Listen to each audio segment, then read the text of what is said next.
biggest earnings week of the year so far, and then the election next week. So lots to talk about. What has been top of mind for you? I think you guys named it perfectly. It's a tale of two tapes. You can, stay in the indices and get shopped around all day, or you could be, hanging out of your pantaloons and trading MSTR for 12-point trending move all day, or OKLO, So it's a choose your own adventure kind of madness right now. So you're going into, you're trading these stocks that have momentum either like one way or the other. I mean, obviously Oklo and MSTR have both been on a tear. But I mean, what about just crypto as a whole right now? Like, have you been playing the crypto space, buying Bitcoin, buying MSTR? What have you been doing in the crypto space? Yes, it's totally absurd. I've been buying Bitcoin since 62,000. I mean, I feel like I need to get a propeller head and a pair of glow sticks and go on a raid. You know what I'm saying? I'm a pragmatic guy. I buy what's working. If you look at the weekly chart of Bitcoin, it looks like Godzilla and a cup and handle had a baby, and we're going to be massively breaking out. I have a declining or rising tops line with this $91,000 target on this thing. I'm almost embarrassed saying this, but I really do think it's become a meme. Bitcoin to 100,000, but the chart really seems to be indicating that it's very likely that we go to 90,000, 100,000 in the next couple of months. It kind of feels inevitable, doesn't it? Like the 100,000 Bitcoin, because people talking about it, and it's just like, I know we're a long ways away from there yet. We're not going there next week or anything, but it kind of feels like eventually we're going to get there. I'm a hodler too here, JR. I got some Bitcoin just tucked away, and I don't look at it here. I actually looked at it yesterday. I was looking at the long-term portfolio because the long-term portfolio is doing pretty good right now, and I was like, holy, that Bitcoin's come back a long ways. I know. I've been telling my room, I'm going to hold my nose and start accumulating this thing around 60,000. I think we're going to break this right handle eventually, and we have top of value around 71,000, and I really do believe that I believe that if the market anticipates a Donald Trump victory and the perception that administration will be a little bit more crypto friendly, that you're going to just have a rally in the name. So it's been, playing that sentiment. I mean, I'm not making a political statement in any way, shape, or form, but that just, looking at the sentiment and betting markets, I feel like that's helping crypto. We've been in MSTR since 187. We had a beautiful monthly breakout there on MSTR. And I think this thing's going to 300 like tomorrow. I mean, it's just been absolutely bananas. So yeah, I think the crypto trade is on. What happens to Bitcoin if Trump loses? Probably a whole lot of chop. I mean, yeah. Typically, what gives me the warm and fuzzies with crypto is a lower DXY, a lower dollar. Then this weird dynamic we're seeing in the market, where the Nasdaq and the S&P 500 are sort of consolidating higher as bonds sell off and the 10-year yield rises and the dollar rises, is really starting to give me the heebie-jeebies. If you look at a daily chart of the Nasdaq, you'll see it's forming. I'm a pretty old school trader, so I still talk about rising and falling wedges. But if you look at the cues on the daily chart, you'll see it's forming a sort of a gnarly rising wedge on weakening technicals. I'm not sure how much longer we can continue to chop around like this with a 10-year yield over 4.283 or 4.25 and a dollar DXY is going to bump its head into 105. How do we get through that kind of headwind is my question. Well, I'd imagine this week we'll see either a leg up or a leg down after we get reports from, Amazon, Microsoft, Meta, Yeah. Google. How are you playing these earnings reports? How do you have any setups that you like, JR? So, I like to buy the earnings run up and then sell right before the earnings report, because I'm a little bit of a chicken when Great it comes. strategy. I love that strategy. Yeah. I mean, buy the rumor, sell way before the news. So I sold PayPal yesterday because I thought it was going to fall on its face because it's PayPal. But yeah, no, I mean, I do.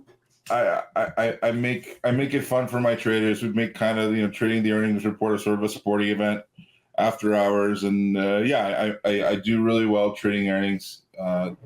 It's a real, in my opinion, trading after hours earnings is a real tape readers type of affair, and we do great trading all the Mag 7. The big concern for me, and I'm a technical trader, and I do trade a lot of intermarket relationships, but I do have a fundamental concern, and that's I keep on watching the household savings on Fred and credit card debt, and that inversion just keeps on steepening and steepening and steepening, and I'm just wondering at what point is it going to start affecting earnings reports in a sort of really unsustainable negative way. So that's what I'm watching for, especially when we're seeing this advance, which was really strong in August, but now, especially in the NASDAQ, I'm seeing a lot of negative divergences that can often point to a nasty sort of reversal. So I'm seeing weaker volumes, weaker breadth, oscillator divergences that preoccupy me a little bit. So this earnings is going to be key. It's going to be really important. Let's jump over to this, individual stocks here. I don't know if you were trading Tesla, but obviously you had the big move off of earnings. We saw Netflix have a big move off of earnings. So one, do you look at the moves of the other couple of Magnificent Seven to try to extrapolate anything into the Microsoft or Google report tonight? And two, what are your thoughts on Tesla? My thoughts on Tesla? I mean, Tesla's one of those idiosyncratic companies and names. I think Tesla is an absurd name. I'm also really bullish on Tesla, and I think it's going to continue to be valued highly, and it's going to continue to do well. I mean, they have a sort of a precocious man-child for a CEO, but the company continues to catch a bid, no matter how bad the news are. Eventually, I think what happened with Tesla is kind of funny, despite the semi-tragic circumstance. They had at the event, they had someone who was really sick, and they delayed the event.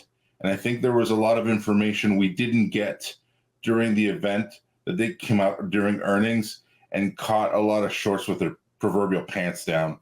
And I think that just amplified the woe factor when it came to the earnings report. And you went like gamma positive in a sort of release the Kraken kind of way, and and now you have just a really violent mover. But no, it's been fantastic, and we've been trading Tesla really aggressively, and thankfully catching those moves off the opening range breakouts. It's been really fantastic. So Google tonight. I'm going to throw you right under the bus and just ask you, what are your thoughts on Google heading into the report? Well, obviously everyone's looking at the advertising numbers. The problem with Google is the absolute regulatory nightmare they've been under. They've got the Eye of Sauron from a regulatory perspective on them, and it's one of those other names where I think that once we have a clear electoral picture, it's going to be much easier to trade. That being said, Google on the daily looks really interesting right through 169, 170. You've got sort of a V bottom and a platform there. You're over the pivot high anchored VWAP.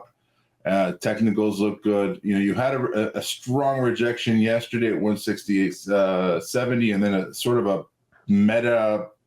There was a story about a meta AI search engine. So you got a little shake out there through the anchor, but I do believe that if this thing holds a bit over 170, that you're going to see a significant retracement back to all-time highs. So, JR, I don't know what your preferred index is well, the S&P or the Qs or the IWM, but like right now we're stuck. I mean, we are looking at the S&P, and I have a couple levels. One, if we could hold above, I would get really super bullish, and that 6K figure that people are talking about. And I got a level on the downside where I think, we take that out, then we're in big trouble. Do you have a preferred index and preferred levels where you're looking for, sustainability or a breakdown in?